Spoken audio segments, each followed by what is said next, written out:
before the video starts, I just want to say that this is my first video ever, so bear with me. You know, I'll get better within time. And I intend to release a lot of videos, so if you like what you see here with the use and how I do everything, subscribe. If not, well, I hope you enjoyed your time here and you got something useful out of it. Enjoy your day, everybody. What up, YouTube? We're back. Just got a new knife in the mail today. We got the Smolt in 3V. As some of you will know, I got the Smolt in cpm154. Unfortunately, I chipped it out here doing the nail test just to see what 154 cm can do. Never had it before. Contacted the company, you know, and they pretty much told me to kick rocks, which I'm not surprised that they did, but, you know, for this to chip out the way that it did is pretty sad, and I don't know. I don't know how I feel about it. But you've seen this will be up first anyway. Anyway, we got this in today. We're gonna do some things to it today. I'm gonna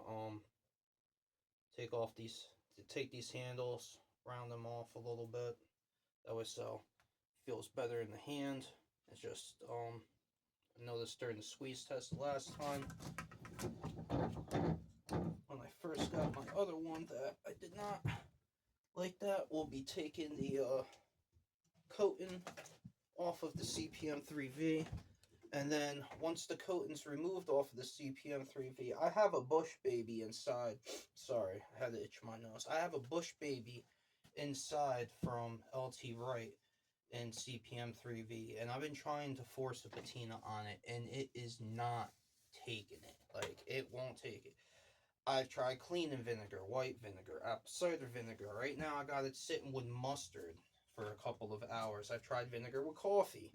So the way that I see it is LT Wright's a reputable company. They have been for a long, long time. And they're going to use reputable steels. So if I can get this to patina doing the same thing that I was trying to get the other one to, I'm going to know that this is probably lesser cpm3V than what LT Wright uses. Anyway, I'm going to just round these off just a little bit. You don't need a lot. Make sure everything's flush.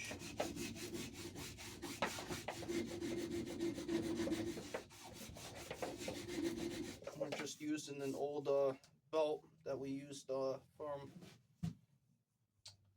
our belt sander. And this does two things. It gives it a little more texture, a little more grip, and it just gets rid of the hot spots, because I like to carve wood and all of that stuff with my EDCs. I use it for everything, so this just makes it a bit nicer, in my opinion.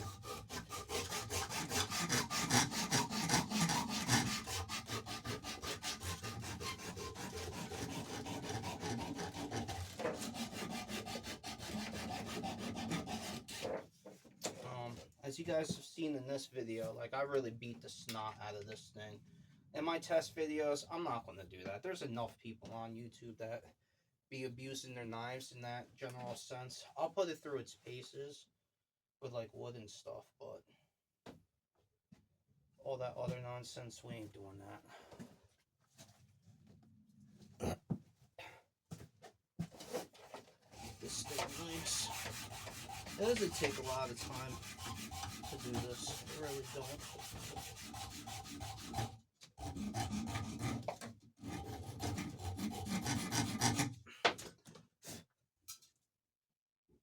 Alright, let's see how that feels. Let's see how it looks first. Oh, already much better. And I like doing that because it kind of gives it a little more texture. I like my cutter a little rough.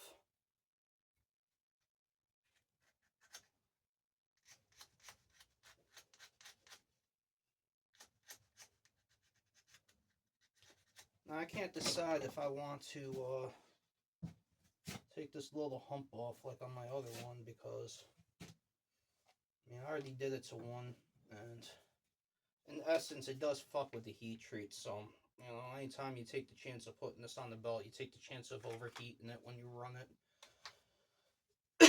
And I'm not very familiar with 3V, and it comes in terms of heat treatment and all of that stuff, so I don't think I'm going to take the risk on that. I tried taking the handle scales off. I don't have a torque bit or whatever that's called, but what I do have is a premium stripper. Strips paint, epoxy, and polyurethane from wood, metal, and masonry. So we'll be using some of that. Don't use it in the tub. Fast, removes multiple layers without a thing, works in 15 minutes. Alright, so what I'm going to do is I'm going to get this all prepped up, get it on, and get the stuff off, washed off, and then I will be back with you guys.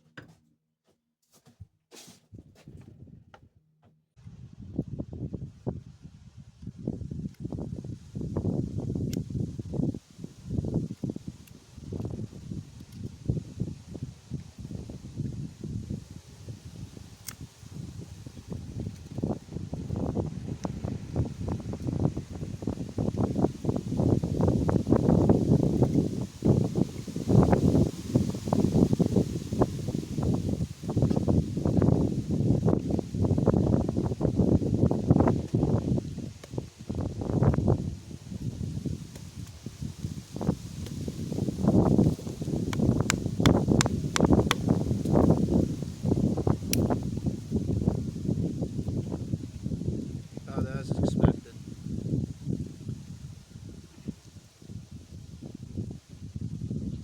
Had no business doing that whatsoever, let's just be honest about that. And that's fine. That's fine. Factory edge. We have one framing nail. You can see, or you can't see. Rusted right there, so this is either going to kill it or it's not. We'll find out. We shall find out. I'm hoping that it stays around. I kind of like the thing. This is the only aluminum I have, so it's going to have to go on this. I'll go right there, and no going back now. 3-pound sledgy.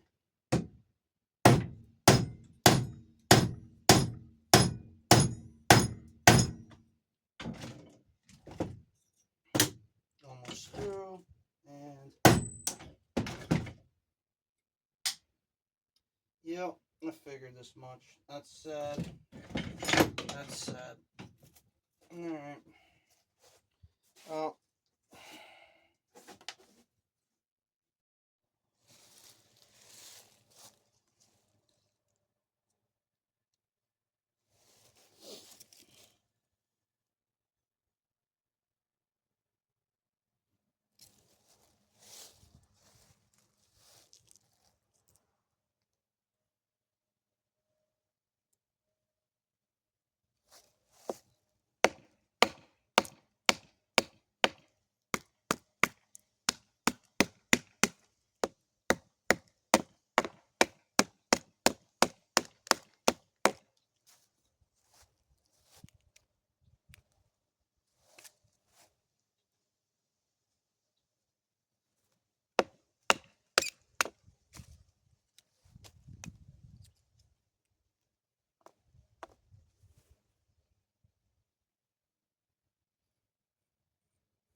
Alright, so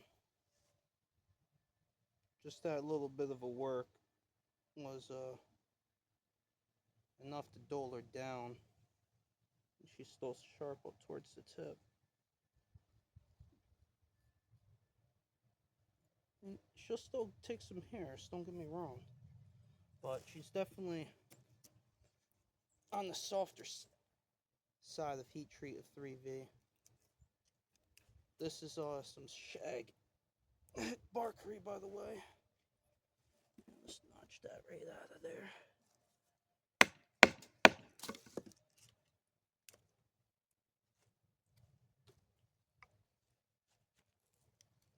I'm torquing on this edge, trying to roll it, break it, do something with it.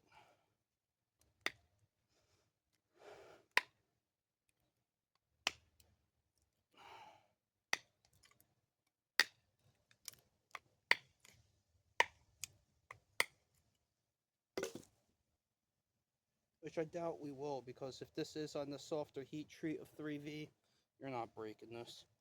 Eighth of an inch. Well, let me not say this, because you can break any knife, but the odds of you breaking this are not likely, especially if you're using it properly. Everything I've been doing is abuse.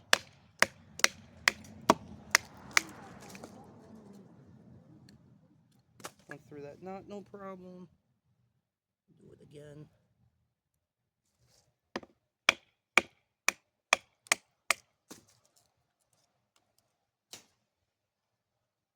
Straight green. Right. Through it.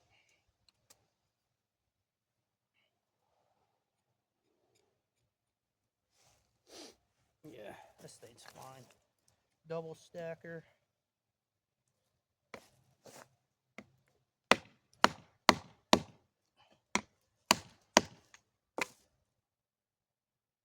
Yeah, she in there. Not a double. Oh, you definitely feel that in the handle.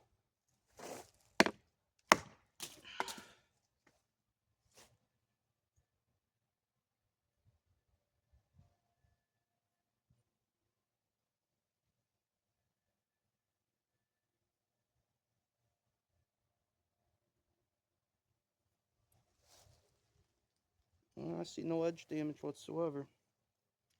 She's a keeper.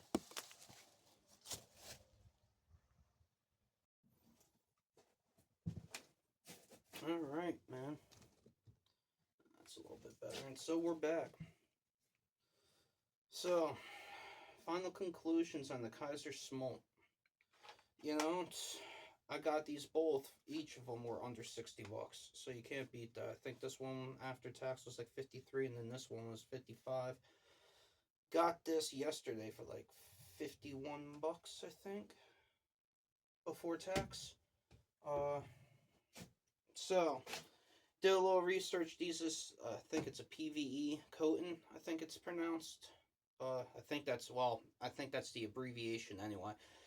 I will give you a bunch of specs on it, but you can find 1,000 videos on the specs of this. I can tell you it's full flat grind, about 3-inch blade, you know, probably about closer to a 4-inch handle, you know, and it's 3V. This is cpm154. I'm not going to show every single thing that I did to this knife. I beat the piss out of this one. I beat this one way more than I beat this one over here. And I didn't beat this one that hard.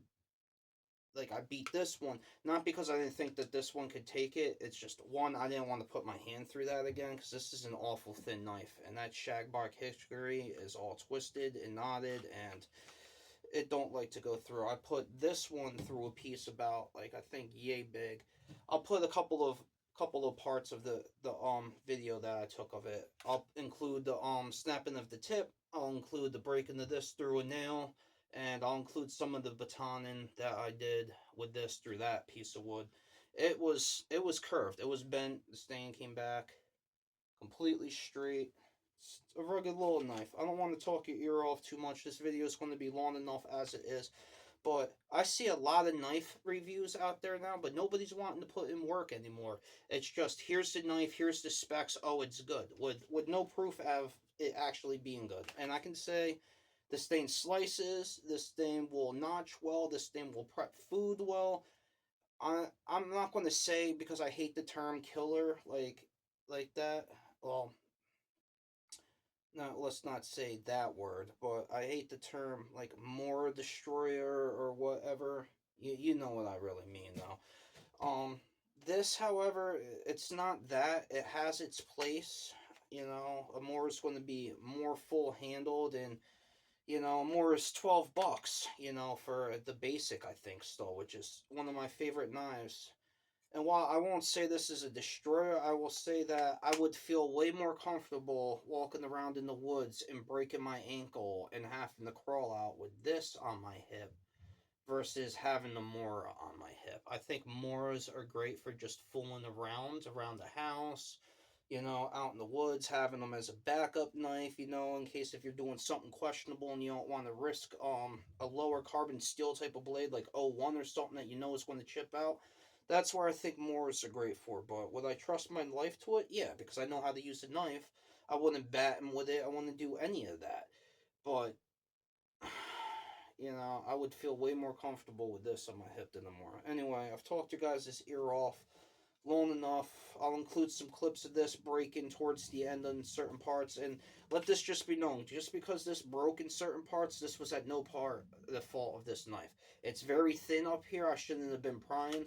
When I put the tip in, I smacked it with a stick, and then I brought it up, and I went fast. I didn't go slow. I sheared it, and it's a good way to break almost any steel. I did do a little tip testing with this, but I didn't do what I did with this because honestly, I spent my own money on these. I don't want to break this like I did this. If I didn't spend my money and it was sent in and it was just given to me, I would destroy it. You know what I mean? Just for the sake of you guys, but that's not the case. Anyway, enough rambling.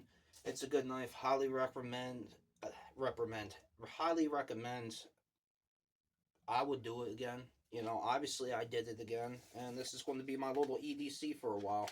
I love little pocket knives, and definitely a good purchase. Stay sexy.